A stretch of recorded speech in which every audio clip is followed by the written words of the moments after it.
Cerno, une anti-enquête, Oui, 24e épisode. Mercerie, constellation, bonnetterie, retouche. Je venais acheter chez la dame, elle m'a dit je vends, donc j'ai essayé de reprendre. Je fais ce que je peux. À mon avis, la victime est venue dans cette boutique. C'est sûr. Ils étaient deux. Ils étaient deux. Ah ouais, ils étaient deux. Jean-Thierry Mathurin. Thierry Paulin. Je me lance dans une enquête. Pas une visite, pas un coup de fil. Nous, on s'occupe pas des autres. C'est Jeanne Laurent qui est retrouvée morte, elle aussi ligotée avec du fil électrique. On ne veut pas voir cela. Je viens de me faire hurler dessus par la dame qui est descendue. C'est terminé, je vis pour On moi. verra bien où cette histoire me mène. Continuez votre chemin, votre chemin. 3, 2, 1. Une cliente. Voilà. Bonjour. Vous avez un trou? Ouais, ici, que j'ai dû la réparer juste avec du fil. Oui, il faudrait mettre un coude. Je sais Ouais, est-ce que vous pensez... Parce que tout le reste va bien, mais c'est les deux arrivés de chaque pas. Il côté, faut tu mieux vois. mettre un coude. Ouais. Ah, ça serait parfait, ça. Ah, vous faites des retouches aussi alors? Elle fait tout, cette dame, j'ai entendu dire. J'étais chez la coiffeuse l'autre jour. Elle m'a parlé que de madame ici. D'accord. Alors, je me suis dit, il faut que j'aille rencontrer la dame. Qu'est-ce qu'elle vous a dit? Elle m'a dit que c'est très rare que ça existe maintenant, ce type de service à Paris. Hein, j'imagine, hein, ça doit être vrai. Moi, je sais pas, là, je suis québécoise, moi. Vous êtes d'où? De Montréal. D'accord. Et vous vivez à Paris? Ben, je travaille à Paris, ouais, maintenant. Ouais. Bleu marine comme ça, c'est bon? Ah, c'est génial, c'est beau. Voilà. OK, je vous On laisse. va lui faire une deuxième vie. Exactement. Je fais du recyclage. Pourquoi? Voilà. Parce que je pense que le gaspillage, il faut essayer de l'éviter. Puis chez nous, à Montréal, on est très, très impliqués dans l'environnement, dans le changement. Plus que nous? Carrément. Il faut le dire. Et vous faites ça pour quel journal, vous? On vient Moi, pour c'est- vous faire plaisir. Je fais un podcast. Ah, OK. Oui. Ah, je comprends. Voilà.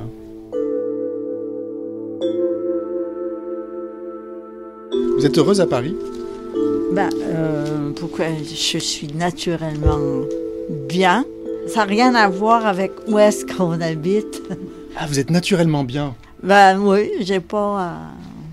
Peut-être ça va avec mon métier, je ne sais pas. C'est quoi votre métier? Je suis psychothérapeute. D'accord. Peut-être qu'on apprend à composer autrement, je ne sais pas. Vous avez l'air d'être une bonne nature. En général, oui. Je veux dire, ben, comme tout le monde, des fois, il y a des choses qui m'énervent, là, mais en général, non. J'essaie de régler les choses au fur et à mesure qu'ils se présentent, si c'est possible. Tu vois? Vous n'avez pas le mal du pays? Oui, ouais, moi, non, je dirais que oui, mais j'y vais souvent. Comme je suis arrivée hier de Montréal, ça vous donne un exemple. Ah oui, d'accord. J'y vais souvent, j'y vais assez souvent d'ailleurs. Ouais, parce que j'ai mes 2 filles qui sont à Montréal. Ouais. Je suis grand-maman en plus. Non. Ah, C'est super. ouais, c'est super, ouais. C'est quoi votre prénom? Marie-Rose, Marie-Rose? ouais. Marie-Rose, vous connaissez Thierry Paulin? Non, Vous avez entendu parler? non. C'est un peu l'objet de mon travail. On va finir par le savoir, Ben au oui, travail. on sait Vous savez, toujours vous? À la fin, non, je connais pas. On sait toujours à la fin. C'était un tueur en série dans les années 80. C'était un jeune homme qui tuait des vieilles dames. Non. Il en a tué entre 20 et 30. Couleur. Pardon? Il était de couleur. C'est-à-dire? C'était un monsieur de couleur. Ah, il était métis, oui. Oui, c'est ça. Oui, je me rappelle maintenant. Et en Ouais. quoi ça t'intéresse, ça, cette histoire-là? En fait, je fais des portraits des victimes. Il y en Ah. a eu beaucoup. Et il y en a une qui a été tuée à quelques mètres d'ici, rue Armand-Gautier, Ah qui s'appelait Jeanne Laurent. ah, ah. Mais au Québec, on n'en a pas parlé. Ben, je veux dire, c'est quelque chose, tu sais, vaguement, mais pas nécessairement dans le détail. Tu vois, ça va être une nouvelle qui va passer, qui va durer peut-être 30 secondes, puis après ça, ça va. On a déjà pas mal de nos événements au Québec. Surtout dans les années 80, au Québec, c'était... il y avait beaucoup de sujets sur la séparation du Québec avec le Canada. Il y avait beaucoup d'activités très, très, très politisées qui nous demandaient Vous étiez politisé? Oui, beaucoup. Thierry Paulin, c'est peut-être le plus grand criminel de toute l'histoire judiciaire française. Entre le docteur Petiot et Landru.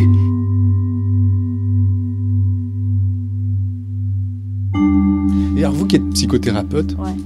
quel regard vous avez sur les tueurs en série? Ben, les tueurs en série, c'est normalement, en général, des gens qui vont pas bien, pour commencer. Hein, faut quand même l'admettre. Moi, je trouve ce qui est intéressant, c'est vraiment de regarder leur histoire à eux en tant qu'enfants. Parce que c'est là où est-ce que ça se dessine, tout ça. Ouais. C'est pas des choses qui... C'est pas comme un accident de parcours. Hein. C'est pas comme quelqu'un qui s'autodéfend. Donc, ce type d'organisation-là, c'est beaucoup plus une structure de la petite enfance. Et alors, qu'est-ce que vous diriez, vous, a priori, de ce jeune homme qui tuait que des vieilles dames et qui en a tué entre 20 et 30? Ben, c'est ça. Son histoire se décrit dans ce sens-là. Est-ce que, pour lui, est-ce qu'il était en train de rendre service à ces vieilles dames qui disaient, mais ils sont malheureuses, donc je les libère dans leur handicap, ça aurait pu être ça. Ou bien, est-ce que c'est une histoire que lui a construite vis-à-vis de sa propre famille? Il faut vraiment savoir l'histoire de cet individu-là pour même se dire qu'est-ce qui se passait. Il les torturait pour leur faire avouer où elles cachaient leurs économies. Oui. En plus, je serais vraiment curieuse de voir comment lui a été maltraité comme personne. Quand il était petit? Oui, quand il était enfant. Ça serait intéressant d'avoir un meilleur portrait de ce personnage-là. C'est tout ça qu'il faut vraiment regarder. J'ai lu quelque part que sa grand-mère, aux Antilles, en fait, il a été confié à sa grand-mère quand il était petit. Elle avait un restaurant, elle le mettait dans la rue le matin et le récupérait le soir, sans s'en occuper. Ben, ça en dit là, hein? Et qu'il aurait probablement été maltraité, violé, etc., par des inconnus. Ben ça, c'est possible. Ben oui, quand tu es mis dans la rue, un enfant, qu'est-ce que tu penses qu'il va arriver? Tu sais, tout le monde n'est pas toujours sympathique pour aider, puis récupérer, puis aider les enfants. Tu sais, c'est comme l'agressivité, tu sais, accumulée avec les années et non libérée, hein, parce que l'agressivité, il faut que tu le sortes, il ne faut pas que tu le gardes en toi, tu sais, comme... Puis le sortir, ça ne veut pas dire agresser l'autre, ça veut dire, par exemple, trouver une solution pour le problème que tu es en train de vivre à ce moment-là, comme tu n'es pas coincé dans le problème, tu vois. Je regardais, j'ai été 4-5 jours à Montréal, là, parce que j'ai fait quasiment une visite éclair, là. On pourrait dire ça comme ça. Puis, j'ai remarqué la différence, le stress. C'est comme ici, aussitôt tu sors, c'est des bruits. Je veux dire, à un moment donné, ça fatigue. Ici, on habite sur les uns par-dessus les autres, OK? Puis, beaucoup d'appartements ne sont pas isolés des uns des autres. Alors, tu es quasiment voyeuriste de voisins qui sont à côté sans pouvoir intervenir ou bien quoi que ce soit. Ouais. C'est pas comme ça à Montréal. Non, parce que les appartements sont très isolés, par exemple. C'est un peu plus étendu, c'est calme. Tu as de l'espace. Hein, c'est... Quand tu marches sur le trottoir, t'es pas coin. Ici, même le trottoir, j'ai regardé ça, tu sais, il est en angle. Ah, bah celui-là, il est mortel. Ah, là-bas, il est mortel. Ouais, tandis que je te dis, on marche à un trottoir, ben, il est plat. Tu sais, t'es pas en train de te demander si tu vas rue. Vous dites que tout ça, en fait, cet environnement urbain, génère de l'agressivité et peut amener à tuer? Pas seulement de l'agressivité, je pense beaucoup d'insécurité, je dirais. C'est comme se sentir bien, c'est se sentir aussi en sécurité. Alors, quel rapport avec les tueurs? Ah ben ça, c'est clair que cet enfant-là a dû être dans la sécurité totale de toute sa vie. Tu sais, ce petit bonhomme-là, quand il grandissait, je peux pas croire qu'il s'est mis sur la rue comme ça, que les gens autour sont tous sympathiques, tu vois, envers un enfant. Au niveau de la protection, le regard. J'en parlais de ça parce que chez nous, on a toute une grande communauté autochtone, okay, qui est très évidente. Puis on regarde la manière dont ils éduquent leurs enfants. Les enfants, même s'ils sont dans la rue, okay, ils sont protégés par la communauté.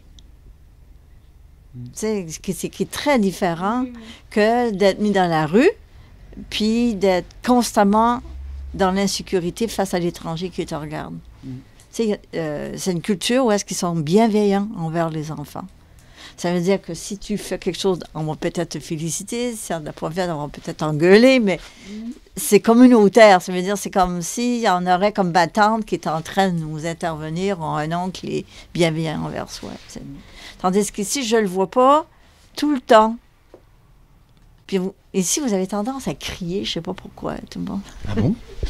Oui, À crier contre les autres? Ben oui, gueuler. Vous dites gueuler ici ou il y a un autre terme que vous utilisez, c'est râler. C'est ça?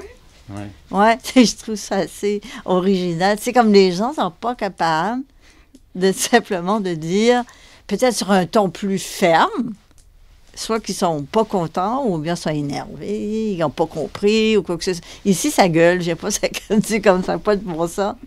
J'étais dans l'avion, d'ailleurs, je suis arrivée hier, dans l'avion même. J'ai dit, c'est pas possible. Tu sais, je pouvais savoir qu'elle était française. Parce qu'elle râlait. Elle râlait avec ses enfants. Les pauvres enfants, ils pleuraient. Ben oui. C'est long, ouais. Non, ben, l'avion n'était même pas parti encore.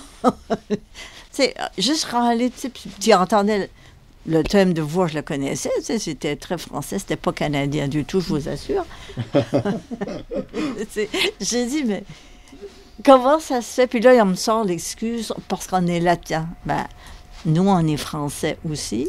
On est de nature latine, on n'est pas de nature nécessairement anglophone. Et, vous râlez pas?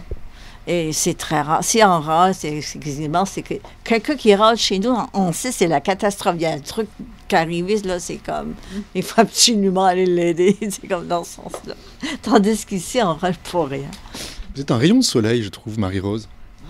Peut-être, je sais pas. Qu'est-ce qui vous rend heureuse?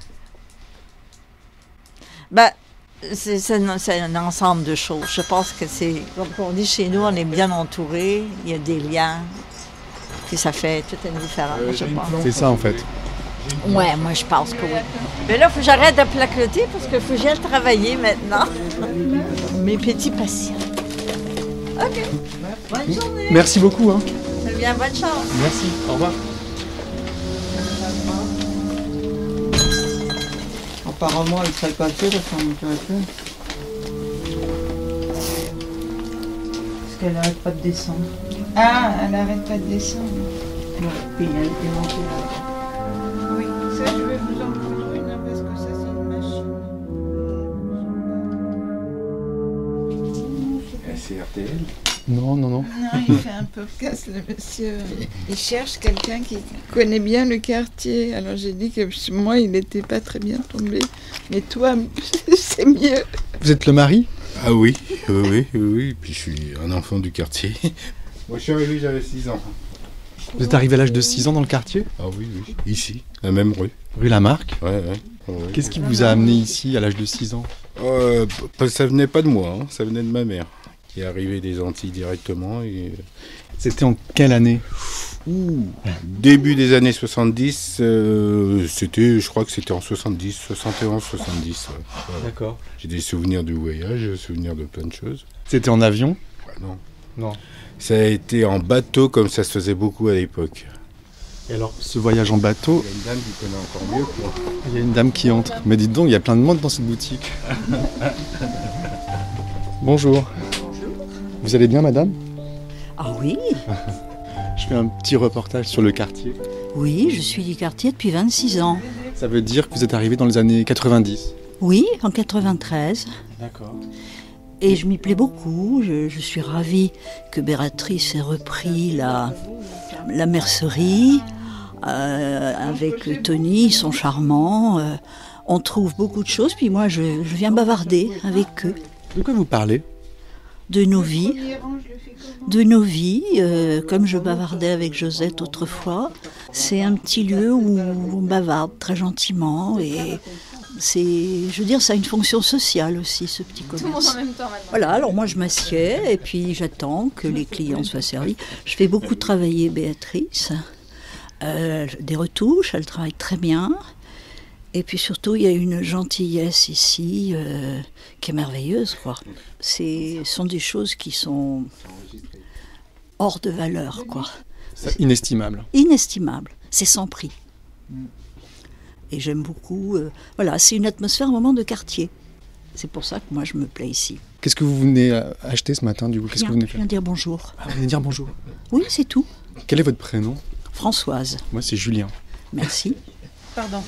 Qu'est-ce que vous faisiez comme métier, Françoise? J'étais professeure de lettres classiques. Et vous lisez beaucoup? Oh, oui.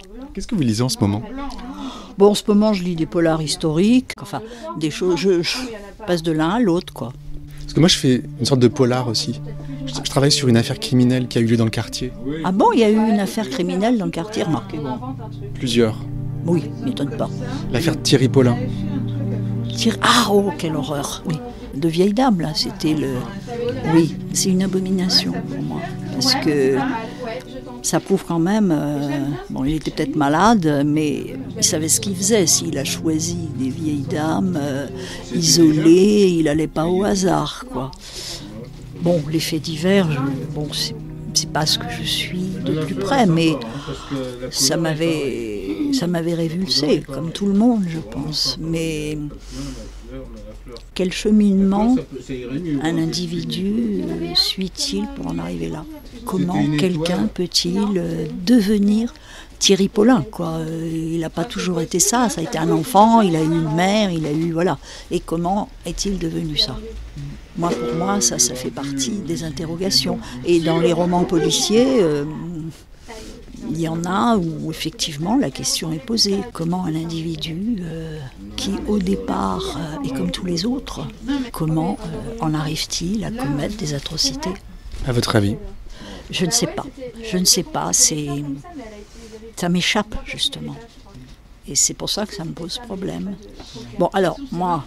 Quand on dit on aurait fait la même chose, non, je n'y crois pas. Je ne pense pas que j'aurais fait la même chose. Je ne vais pas jusque-là. Tuer? Tuer. Vous n'avez jamais eu envie de tuer? Je dirais dans ma tête, oui, il m'énerve, bon voilà, mais...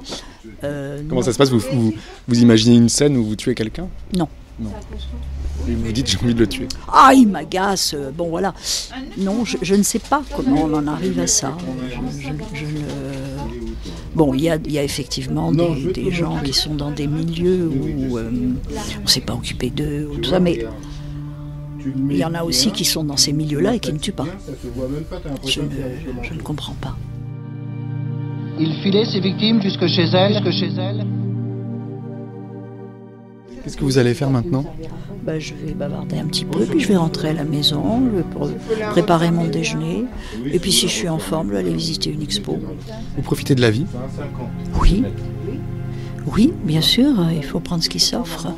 Ça ne sert à rien de râler tout le temps. Voilà, la vie c'est avancer. Et pour avancer, il faut savoir se battre. Voilà, mon objet, c'est se battre.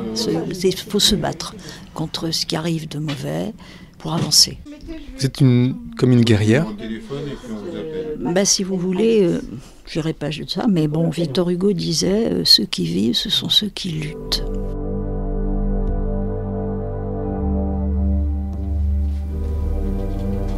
Bonne poursuite d'enquête. Hein. Merci, je vais rester encore un peu ici.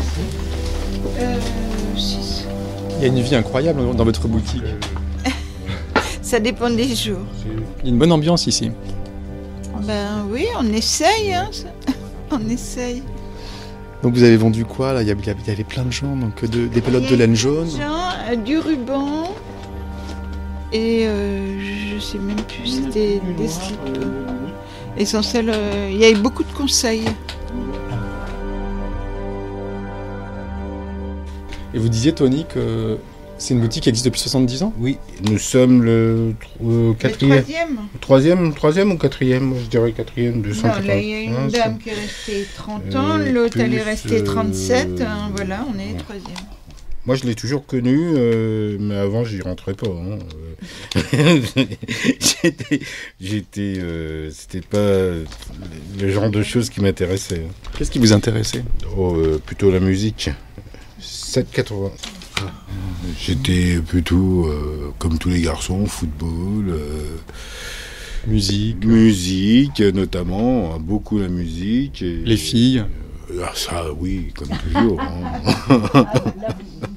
Vous me disiez tout à l'heure, le voyage en bateau, ça durait combien de temps pour venir des Antilles? Alors à l'époque, c'était 11 jours. 11 jours, c'était 11 jours. Et vous vous souvenez du voyage? Oui, comme si c'était hier. Oui. Ah oui? Ah oui. Tous les souvenirs sont là, oui. Alors c'est quoi ces souvenirs? Ces souvenirs, c'est... alors on vous dit que bien souvent, les premiers souvenirs, c'est... pas avant 5-6 ans. Moi, j'ai eu l'impression d'à 3-4 ans déjà avoir des premiers souvenirs d'enfants aux Antilles avec ma mère adoptive. Et ensuite, quand on a pris le bateau, qu'on a dit au revoir à tout le monde, je me rappelle que j'avais perdu pendant le voyage ma casquette. Elle m'avait acheté une casquette pour voyager et j'ai voulu courir derrière sur le pont et j'ai failli me retrouver par-dessus bord. Je me rappelle de la piscine, que c'était un bateau immense avec des cinémas, des piscines, des salles de jeu où il y avait du billard, voilà. Et une cuisine magnifique avec des odeurs totalement différentes d'aujourd'hui. C'était pas les mêmes odeurs. Parce que sur les bateaux, on avait l'impression que c'était carrément une petite ville. C'était un bon moment en fait. C'était une découverte, c'était un changement, j'imagine que vous étiez bouleversé. Parce que j'étais jeune, j'étais petit, donc c'était une découverte du bateau et puis un changement. Non, parce que franchement, j'étais avec une personne qui m'aimait et que j'aimais énormément et que elle pouvait m'emmener n'importe où sur la planète, sur la Terre. Que ça ne m'aurait pas dérangé, donc voilà. C'était votre mère adoptive? Oui. Après, c'est un peu compliqué, je ne veux pas trop rentrer dans les détails. Mais bon, c'était pas vraiment une adoption, c'était une tutrice plutôt, si on préfère. Mais ça se faisait souvent, même en France, à une époque, dans les années 40, même avant, il y avait une mère qui avait pas mal d'enfants. Un enfant a été remis à une grand-mère pour l'accompagner, pour la soutenir dans ses difficultés de tous les jours. C'était courant, même que ce soit en France ou aux Antilles. Vous êtes né en quelle année? En 62. Okay. 62, une très belle année. Parce que vous êtes heureux de vivre? Ah, moi j'adore la vie. J'adore la vie. Oui, j'adore la vie, parce que la vie, on ne l'a qu'une fois. Ah non, j'aime la vie. C'est quoi la vie? La vie, c'est ce qui nous permet de respirer tous les jours. C'est ça la vie. Mais bon, c'est compliqué, on peut pas en une phrase expliquer la vie, tellement c'est complexe. La vie, elle vient des insectes jusqu'aux hommes et jusqu'à l'univers. On n'a pas encore... Moi, j'ai toujours tendance à dire que nous sommes des ignorants dans une vie magnifique, dans un monde merveilleux. Nous sommes des ignorants. Qu'est-ce qu'on ignore? On ignore tout, absolument tout, je pense. On ignore tout de d'où nous venons, qui nous sommes, et où nous allons et pourquoi. On ignore tout, oui. C'est des questions très importantes. D'où viennent les hommes Ah, elle veut parler. Ah. Non, après... si. Mais je suis désolée. Alors là, non. Vous êtes une cliente? Dieu a créé le monde, c'est sûr. Ah, vous êtes croyante, vous, madame? En Jésus, oui. Les tueurs en série, on sait qui c'est derrière. C'est qui? Le diable. C'est le diable qui a pris accès, donc la possession du corps, et qui fait le mal. Il filait ses victimes jusque chez elle. À suivre. Françoise! Si vous aimez Cerno, aidez-moi à financer la suite de mon anti-enquête et rejoignez une communauté d'auditeurs en vous rendant sur patreon.com/Cerno. patreon.com/Cerno. Rendez-vous dimanche prochain et d'ici là, ne laissez pas traîner vos grands-mères.